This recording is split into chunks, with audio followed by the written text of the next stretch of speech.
Hey everybody, welcome to Studio 64. My name's David. I've been searching the interzones for some more science, space and tech news to share with you. And I found this over at Live Science. This should be interesting. Yes, inside the 20-year quest to unravel the bizarre realm of quantum superchemistry. Okay, this should be interesting. Chemistry depends on heat. Now, atoms or molecules bounce around randomly, collide, and form other molecules. At higher temperatures, atoms collide more, and the rate at which atoms become molecules increases. Below a certain temperature, the reaction won't happen at all. But something very weird happens at the lowest temperatures. In this extreme cold, there is essentially no heat energy, yet chemical reactions happen faster than they do at high temperatures. Okay. Something I didn't know. As I say, I'm not a scientist myself. I just enjoy science and sharing these stories. So if there's any quantum, quantum science people out there, or any chemists out there, physicists, please feel free to comment. Love to hear from you below. I'd love to get your input, so to speak. Fantastic. The phenomenon is called quantum superchemistry, and it was finally demonstrated last year, more than 20 years after physicists first proposed it.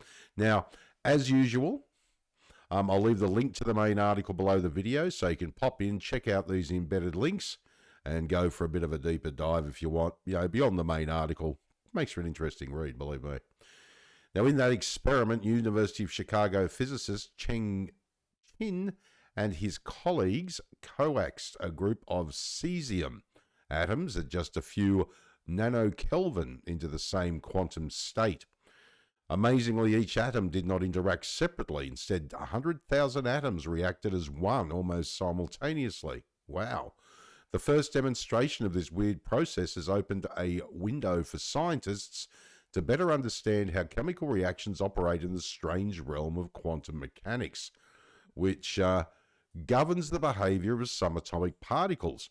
It also may help to simulate quantum phenomena that classic computers struggle to model accurately, such as superconductivity. Very interesting. Any computer scientists out there? Love to hear from you. It'll be absolutely fantastic. Drop a comment, please. But what happens after that, as with so many advances in research, is hard to predict. Chin, for one, has no plans to stop studying this strange form of chemistry. No one knows how far we can go, Chin told Live Science. It might take another 20 years, but nothing can stop us. And there he is, the man himself. Cheng Chin poses with the apparatus used to trap cesium atoms and convert them to cesium molecules. The physicist has spent more than 20 years on a quest to demonstrate quantum superchemistry in the lab. Last year he finally did it. Yes, never give up, never give in, never surrender. Well done, sir. Very good indeed. Amazing. Yes, a new kind of chemistry. Now, the term superchemistry was coined in 2000 to liken the phenomenon to other strange effects, like superconductivity and superfluidity, which emerge when large numbers of particles are in the same quantum state. Now, unlike superconductivity or superfluidity, however, superchemistry differs in that it is still barely realized, while these other phenomena have been extensively studied in experiments. Now, Daniel Heinzen, lead author of the 2000 study and a physicist at the University of Texas at Austin, told Live Science in an email. Very, very interesting. Heinzen and colleague Peter Drummond, who is now at the Swinburne University of Technology in Australia. Hooray for Australia. Really good school, Swinburne. The Swinburne Institute of Technology is just an amazing university here in Australia, among many of our amazing universities. I know my local university here, University of Newcastle in Australia, has a magnificent medical, studying facility. Just absolutely incredible. And they work with our John Hunter Hospital here for oncology and cancer research. They're absolutely incredible. Another good one is RMIT, Royal Melbourne Institute of Technology in Victoria, state of Victoria. And the University of South Australia and the University of Adelaide are also good ones as well. Now, while studying a special state of matter known as a Bose-Einstein condensate, I'm that excited I can't even say it, BEC, in which atoms reach their lowest energy state and enter the same quantum state. Now, in this regime, groups of atoms begin to act more like a single atom. At this small scale, particles can't be described as being in a given place or state. Rather, they have a probability of being in any given place or state, which is described by a mathematical equation known as the wave function. So, at small scale, particles can't be described as being in a given place or state. Rather, they have a probability of being in any given place or state. Sounds like Schrodinger's cat. In a BEC, just as Satyendra Nath Bose and Albert Einstein's work predicted, the individual wave functions of each atom become a single collective wave function. Heinzen and Drummond realized that a group of particles with the same wave function is similar to a laser, a group of photons or a packet of light that have the same wavelength. Now, unlike other light sources, the peaks and troughs of a laser's wave are aligned. This allows its photons to stay focused in a tight beam over long distances or to be broken up into bursts as short of millionths of a billionth of a second. Fascinating. Yes, this is interesting. Now, in the 1920s, Albert Einstein and Indian physicist Satyendra Nath Bose first predicted the existence of a strange form of matter known as a Bose-Einstein condensate. It was demonstrated experimentally in 1995. Here, 3-time lapse velocity distribution images from that experiment show rubidium atoms changing from low density on the left to high density on the right as the atoms transform into a BEC. Absolutely amazing. As I say, not a scientist, but this just fascinates me. Love it. Love every minute of it. And it said that was like, from the 20s to the 90s. So, 70 years later, here we are demonstrating it. Like, it's just how many theories have we got now that in 70 years' time, or maybe even less, if you use AI correctly as a tool, can we start demonstrating, theories? Fascinating. A proof of concept, shall we say. Fascinating. Similarly, Heinz and Drummond and their colleagues showed mathematically that the atoms in a BEC should behave in ways other groups of atoms don't. Now, near absolute zero, where there is almost no heat energy, quantum superchemistry means the atoms in a BEC could convert quickly and altogether into molecules. Atoms A would bond in a flash to form molecules of A2 and so forth. Wow. The process would resemble a phase transition, Chin says, such as when a liquid, water freezes to ice. And thanks to the quantum weirdness of these systems, the more atoms condensed in the BEC, the faster the reaction happens, Heinzen and Drummond's calculations predicted. Okay, it was a 20-year quest.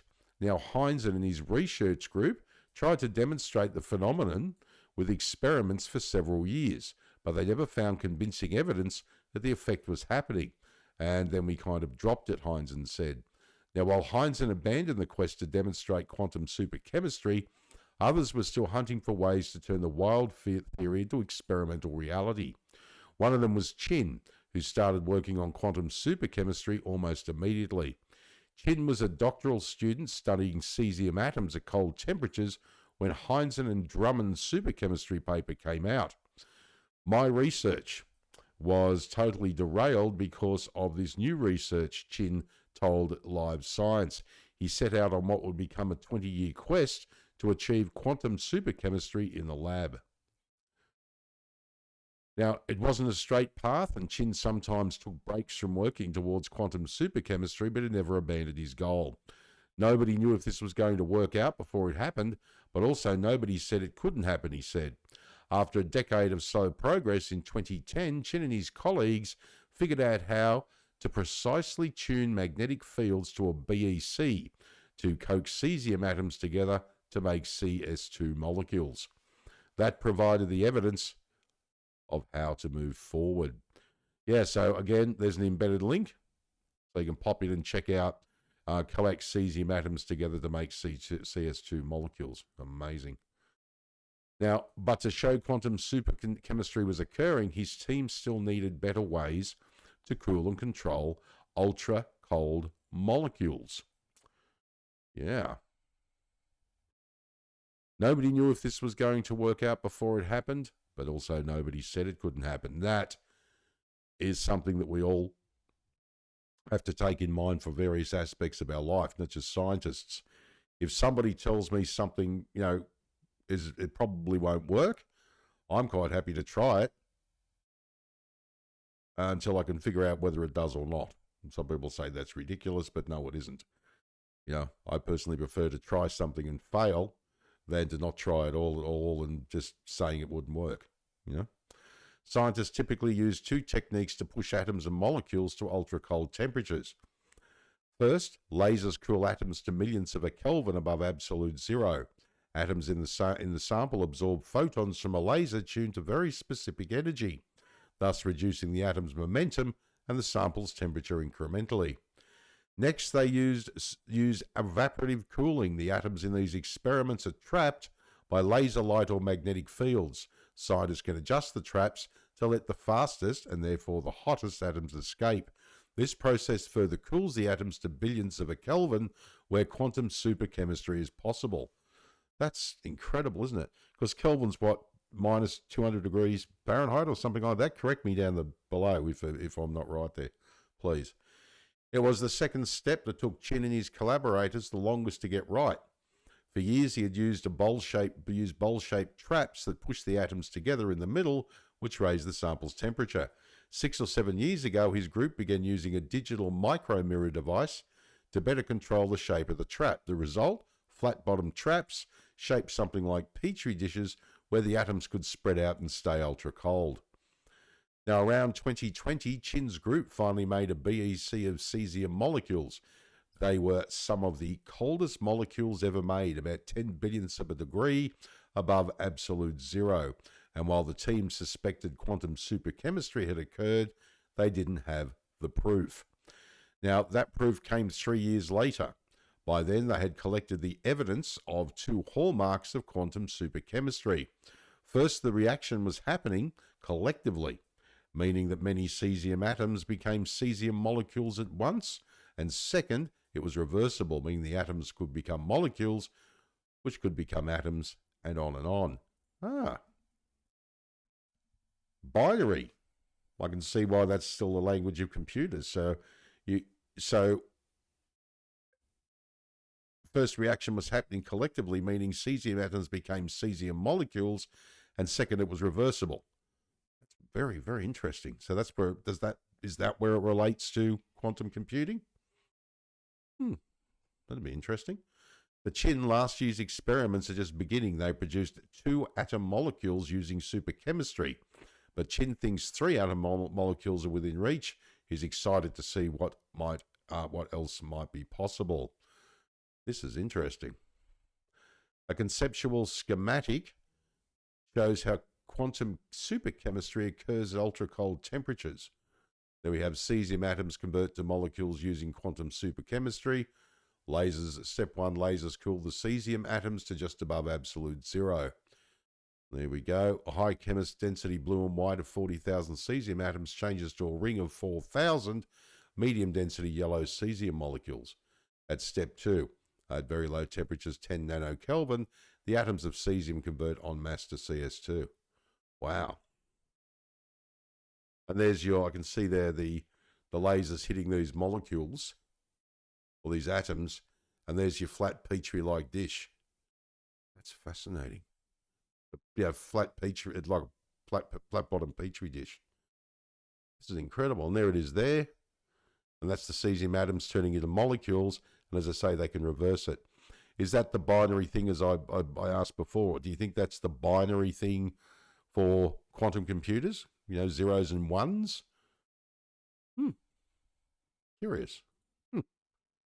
Now, where superchemistry takes us, as is often the case in areas of fundamental research like this one, the experiments have raised new theoretical questions. For instance, in Heinzen and Drummond's theoretical quantum superchemistry system, more than half of all the atoms in a trap would convert into molecules and then go back again.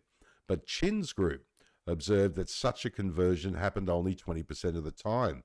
Much is still to be understood to gain higher efficiencies, Chin said in an email. Amazing. Heinzen suspect collisions between molecules in the dense gas are to blame. Collisions could push molecules into different quantum states, knocking them out of the pool of condensed molecules. He and Drummond had not accounted for that possibility in their theory. It was obvious even from the beginning that collisions were going to be kind of a negative effect, but in 2000 we had no idea how big it would be, Heinzen said. We just said we're ignoring it because we don't know how big. Now, the experiments also revealed that 3 cesium atoms were frequently involved in forming a single CS2 molecule and leaving 1 CS atom left over, which physicists call a 3-body interaction. Previous predictions about quantum superchemistry did not include such interactions.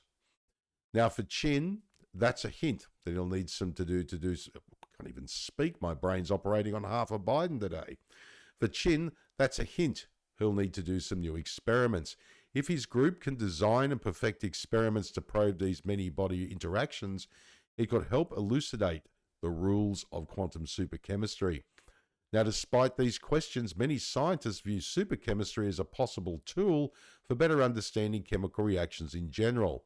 Atoms and molecules in a boiling beaker inhabit wide ranges of quantum states and interact in myriad ways that make them too complicated to study in fine detail experimentally. Now, in contrast, atoms and very simple molecules in BECs are in precisely controlled, well-defined quantum states, so quantum superchemistry could be a way to study reactions in very fine detail. This is just incredible. It just amazes me that the once we get this right, there are so many applications for this. It's incredible. Again, quantum computing, quantum physics, quantum chemistry. Yes, it's just, oh man, so many applications. It's a very appealing regime in terms of advancing our fundamental understanding of chemistry. Wasim Bakir, a physicist at Princeton University who studies ultra-cold atoms and molecules, told Live Science. Quantum superchemistry also has scientists excited because it provides precise control over molecular quantum states. That could be useful for quantum simulation, a cousin of quantum computers. Typically, scientists simulate quantum systems on classical systems such as conventional computers. But many processes, such as high-temperature superconduction, might be better modeled using quantum systems that are governed by the same quantum rules. That makes sense. I mean, if the tool you're using is based on some of the processes you're trying to simulate, I guess that would make it easier, yeah. That would make sense too, actually. Quantum superchemistry would give scientists a tool for producing molecules in specific quantum states that would enable those simulations, Bakir said. There you go. Now, Heinzen sees plenty of reasons for scientists to keep exploring the phenomenon he helped dream up more than 20 years ago. Now, while the application's a little more than a pipe dream for now, so were a lot of things in the past, and now we just use them every day. It's fascinating. I'll give you an example. Networking computers. Being able to speak to people on the other side of the world in real time, other than using in real time, and then telephones came along. The next thing you know, but that was quite expensive, if you can remember making an overseas call. Then satellites. You could get satellite time to speak to people, overseas. Now, you do it via FaceTime on a phone, worth a couple of $100. It's insane, and it costs you virtually nothing. Half the time, it's part of your phone plan. It's incredible. And you do video hookups with people via your internet at home, and you're paying a flat monthly rate, and this person's on the other side of the planet. So, yeah, I just think, while these applications are a little more of a pipe dream for now, won't be long, and we'll be using them, every day. History has shown that advances in fundamental science can sometimes lead to surprising applications down the road. It's not obvious right now, he said, but it's still really worth doing. Absolutely amazing. Absolutely and utterly amazing. And there's the man himself, Ching Chin. Well done, sir. Well done. All right, well, my name is David. Thanks for joining me for another Studio 64 Science, Space and Tech News update. I shall see you in the next one. If you enjoyed this video, please like, share, subscribe. I'd greatly appreciate it. If you're up for it, drop a comment down below the video. I'd love to hear what you think. All right, take care, and as I always say, if you can't be good at it. And as I also always say, My nipples are very sensitive.